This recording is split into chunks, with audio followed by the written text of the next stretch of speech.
Imagine you have a data processing problem where you're trying to read a TSV file containing integers with 1000 separators using Polars 1.6.0.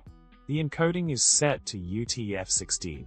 The issue arises when you want Polars to recognize a specific column as integer rather than a string, and you struggle to find a clean way to cast it to an integer. Moving on to the solution, a handy trick is to use the asterisk replace underscore all asterisk function.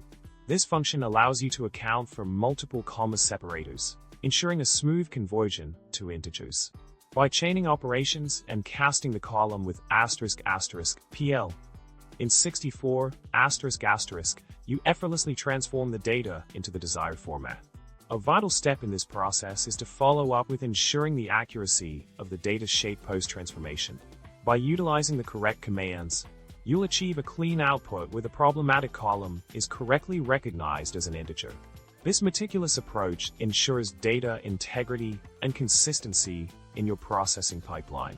In summary, tackling the issue of reading a TSV file with integer values containing 1000 separators and Polars requires a thoughtful approach. By employing clever techniques like asterisk, replace underscore all asterisk, and precise casting, you can overcome data type challenges effectively. With these strategies in place, you'll streamline your data processing tasks and enhance the efficiency of your workflow. So, give it a try and simplify your data manipulation process. Remember to like, subscribe, and drop a comment below. Who knows, maybe your data will thank you with a smile.